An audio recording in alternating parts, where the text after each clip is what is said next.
एक डोली चली एक अर्थी चली, डोली अर्थी से कुछ यूँ कहने लगी, डोली अर्थी से कुछ यूँ कहने लगी।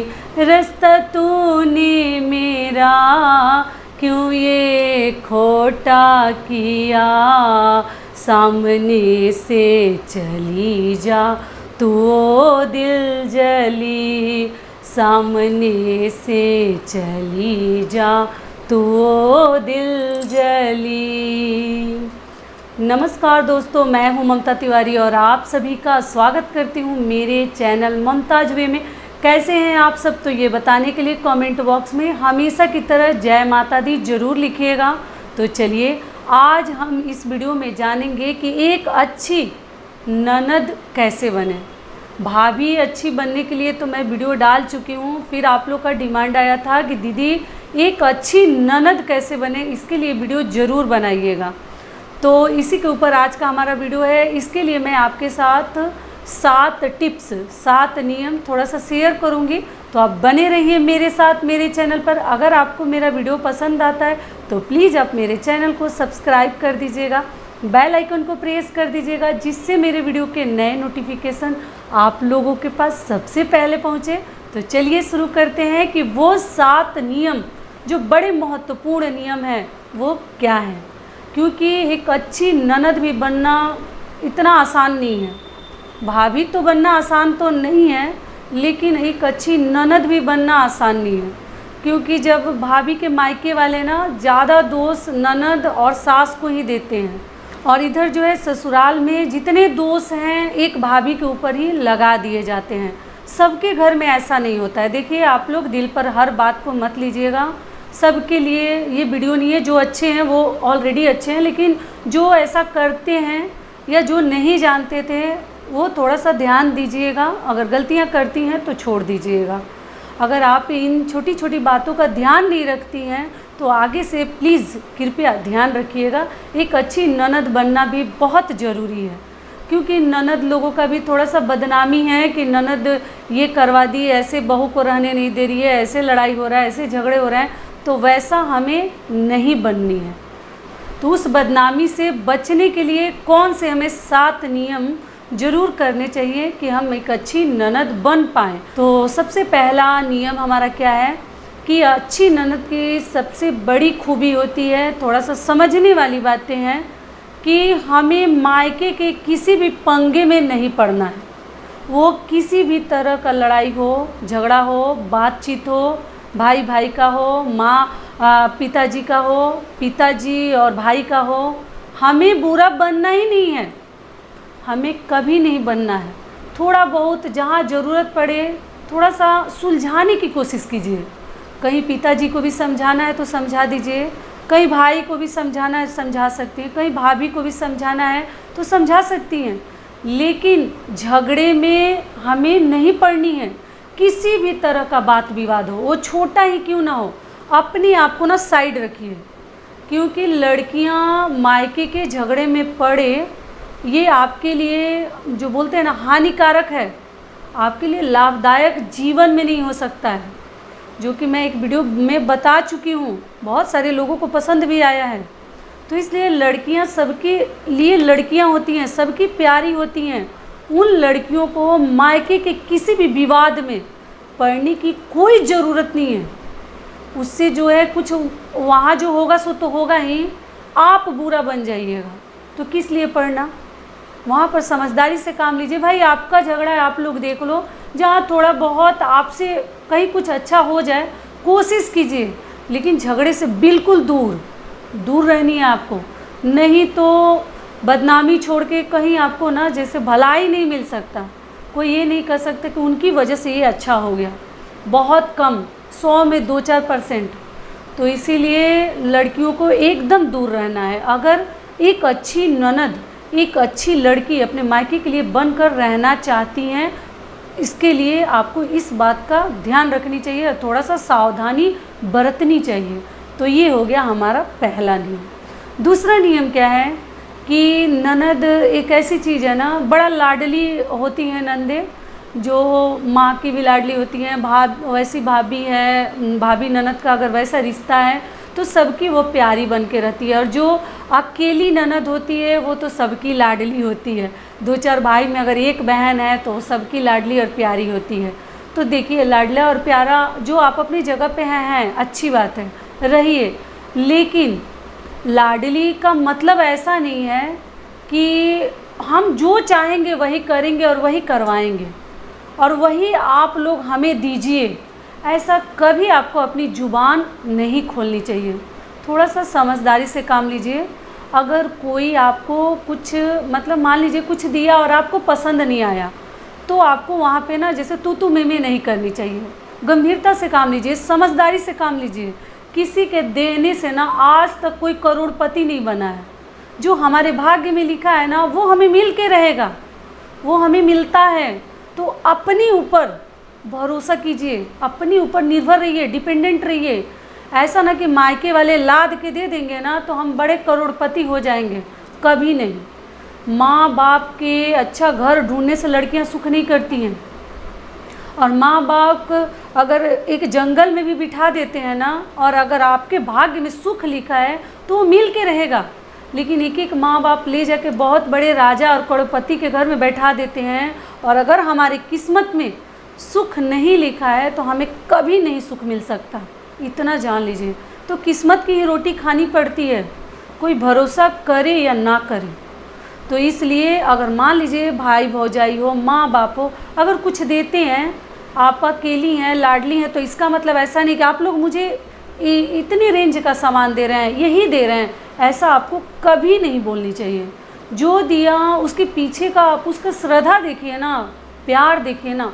लड़ के कभी कुछ मत मांगिए, उससे जो है आपको कहीं फ़ायदा नहीं होगा, लेकिन इंसल्ट होता है।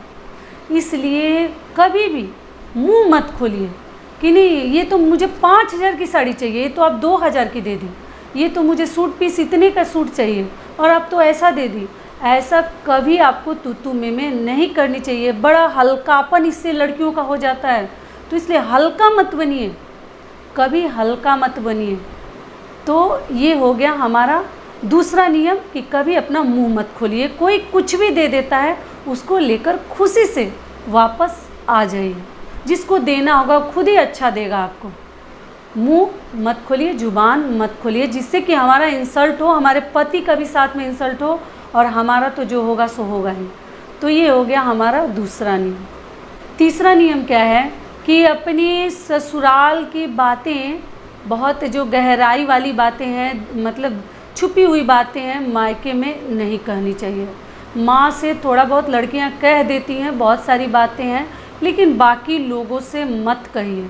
क्योंकि एक बात आप जानती हैं ना कि ससुराल का भारी मायके में लड़की भारी रहती है, और मायके का भारी लड़की जो मायके में भारी रहती है वो ससुराल में भारी रहती है।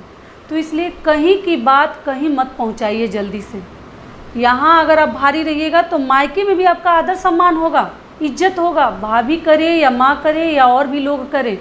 अगर ससुराल से ही अगर आप अपमानित होके जा रही हैं, झगड़े लड़ाई से जा रही हैं, किसी कारण से घर से निकाली जा रही हैं, तो इतना सोच के जाइएगा कि मायके में कोई आदर सम्मान नहीं मिलने वाला।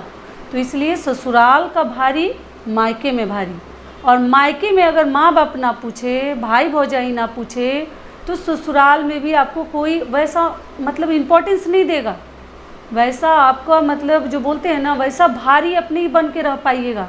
कोई कुछ भी बोलकर हंसकर निकल जाएगा कि देखो ना, कोई मायके वाला इसको पूछता भी नहीं है, फ़ोन भी नहीं आता। मायके का भारी ससुराल में भारी, और ससुराल का भारी मायके में भारी। तो इसलिए गंभीरता से, समझदारी से काम लीजिए। अगर अच्छी ननद बनना है तो अपने घर की, ससुराल की बातें भी लड़कियों को मायके में नहीं शेयर करनी चाहिए। तो ये हो गया हमारा तीसरा नियम। चौथा नियम क्या है कि देखिए, ये थोड़ा सा हर घर में थोड़ा बहुत तो होता ही है, सबके घर नहीं होता है। देखिए ऐसा नहीं है, बहुत सारे लोग हैं, बड़े सुलझे हुए लोग होते हैं, लेकिन कई सारे घर में ना इन छोटी छोटी बातों की वजह से बड़े बड़े विवाद खड़े हो जाते हैं। वो क्या है, मैं रियल लाइफ का एक थोड़ा सा आपको बता दे रही हूँ नियम कि माँ की बातें भाभी से कह देती हैं लड़कियाँ और भाभी की बातें माँ से कह देती हैं। तो थोड़ा सा आपको ना पचानी चाहिए। बात पचाने का अगर आप सीख लेते हैं ना तो आप कहीं भी लाडली बन के रहिएगा। तो इनकी बातें उनसे मत कहिए और उनकी बातें उनसे कहकर झगड़ा मत लगवाइए, क्योंकि माँ को भी थोड़ा सा आपको समझानी चाहिए कि माँ ये भाभी है तो ठीक है, ये किसी दूसरे घर से आई है तो आपको उसी तरीके से जैसे मैं थी थोड़ा सा माँ को समझाइए कि आप इसका ध्यान रखो, आप इसका इज्जत सम्मान करो, क्योंकि मैं भी तो किसी के घर गई हूँ। तो अगर वहाँ मुझे कोई अपमानित करे, मुझसे झगड़ा करे तो आपको कितना ख़राब लगेगा। तो इसलिए और भाभी को भी समझाइए कि थोड़ा सा माँ का ध्यान रखें, ठीक है। तो इस प्रकार से अगर आपसे हो सके तो आप इस प्रकार से कर सकती हैं। अगर नहीं होता है तो सबसे बढ़िया उपाय है कि चुपचाप रहिए, बस तमाशा देखिए। किधर का भी बात आपको किधर पहुंचाने की ज़रूरत नहीं है। चुपचाप से तमाशा देखिएगा, आपसे बढ़िया कोई नहीं रहेगा। बीच में तो पढ़ना ही नहीं है हमें, अगर अच्छी बेटी और अच्छी ननद बनना चाहती हैं तब। तो ये हो गया हमारा चौथा नियम। पांचवा नियम क्या है कि कभी भी मायके बार बार ना जाएं। अगर लाडली ननद बनना है या अच्छी बेटी बनना है या मोहल्ले के लोगों से रिस्पेक्ट पाना है तो कभी भी आपको दौड़ दौड़ के मायके नहीं जानी चाहिए। बार बार मायके जाने से भी ना हमारा वैल्यू कम होता है। जाइए, जहाँ ज़रूरत है वहाँ ज़रूर जाइए, लेकिन रोज़ रोज़ मायके नहीं जानी चाहिए। जब तक कोई बुलाए ना, जब तक वहाँ कुछ फंक्शन ना पड़े या ऐसा कुछ मतलब जो बोलते हैं ना सेलिब्रेशन हो रहा है, बर्थडे वगैरह कोई इनवाइट करता है तो आप जाइए, लेकिन बार बार थोड़ा सा ना पैर निकालने से पहले आपको 10 बार सोचनी चाहिए, क्योंकि घर के लोग कम ही बोलते हैं, मोहल्ले वाले ना आपके बारे में बड़ा अधिक बोलने लगते हैं कि ये तो बार बार चली आती है, देखो ना रोज़ आती जाती है। तो इसलिए थोड़ा सा हमें समझदारी से काम लेनी चाहिए, सोच समझ कर अपनी पैर बाहर निकालनी चाहिए। बार बार मायके मत जाया कीजिए, उससे जो है ससुराल का भी इंसल्ट होता है, पति का तो जो होता है वो तो होता ही है, आपका सबसे अधिक होता है। तो इसलिए मायके जाने से थोड़ा सा बचिए। तो ये हो गया हमारा पांचवा नियम। छठा नियम क्या है? छठा नियम है कि जब मायके कभी भी जाइए खाली हाथ मत जाइए। अगर आपके मतलब घर में बच्चे हैं, भतीजा भतीजी, भाभी के बच्चे हैं या और भी लोग हैं, तो ऐसे तो घर वाले खाते नहीं हैं कि नहीं लड़की का लाया हुआ हम लोग नहीं खाएंगे। माँ बाप तो नहीं खाते हैं, जो माँ मम्मी पापा रहते हैं वो तो नहीं खाते हैं, लेकिन भाभी वगैरह तो खा सकती है, बच्चे खा सकते हैं। तो कभी भी रोज़ जाएं या 1 महीने पे जाएं या 1 साल पे जाएं, खाली हाथ डुलाते हुए मायके कभी मत जाएं। अगर एक अच्छी ननद बनना है, एक अच्छी बुआ बनना है, तब कुछ न कुछ लेकर जाएं, और जब वहाँ से आप वापस आएँ तो बच्चों के हाथ में शगुन के तौर पर जितना ही आपके पास है, 10 रुपया है, 5 रुपये है, 20 रुपये है, 21 रुपये है, जितना है, कोई ज़रूरी नहीं है कि आपको 5,000 दे के ही आना है, लेकिन बच्चों के हाथ पे ना आप बुआ हैं तो 2-4 पैसे ज़रूर देकर आइए। और भी कुछ गिफ्ट देना चाहती हैं तो दे सकती हैं एकदम आराम से, लेकिन ऐसे मायके वाले बेटियों से जल्दी लेते नहीं हैं, सभी मायके वाले नहीं लेना चाहते। वो जितना हम ले के जाते हैं ना उसमें मिलाकर हमें वापस कर देते हैं।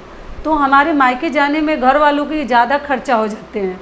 जब लड़कियां मायके जाती हैं ना तो मिला के सब देना पड़ता है, तो उन लोगों का अधिक ही खर्च लग जाता है। तो ये हो गया हमारा छठा नियम। सातवां नियम क्या है कि देखिए, आप लोग बोलते हैं कि नहीं हम भी तो उस घर की बेटी हैं, तो हम लोग तो हमारा हक है। अच्छी बात है, हक है। देखिए, जब तक माँ बाप अगर मायके में जीवित है तब तक तो हमें किसी से पूछने की ज़रूरत नहीं है। हम लोग कभी भी मायके जा सकते हैं और आ सकते हैं। लेकिन जब आ जाता है भाभी और भाई का राज, अगर माँ बाप ना रहें तो आपको बिना बुलाए मायके नहीं जानी चाहिए। माँ बाप जब तक जिंदा हैं तब तक तो हम मायके हक से जा सकते हैं कि हम अपने माँ बाप को देखने आए हैं, किसी को बुलाने का हमें इंतज़ार नहीं करनी है। लेकिन अगर नहीं है तो आपको बड़ा सोच समझकर मायके जानी चाहिए। माँ का जगह दुनिया में कोई लेने वाला नहीं है, कितनी भी प्यारी भाभी क्यों ना हो।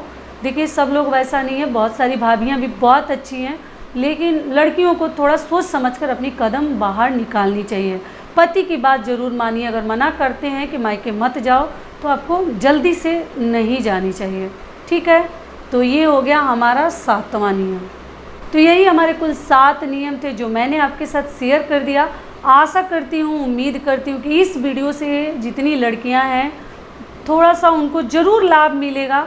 तो यहीं तक का था हमारा वीडियो, फिर मिलती हूँ एक नए वीडियो में। तब तक के लिए नमस्कार। स्वस्थ रहिए, सुरक्षित रहिए और जहाँ कहीं भी रहिए बड़े ध्यान से रहिए।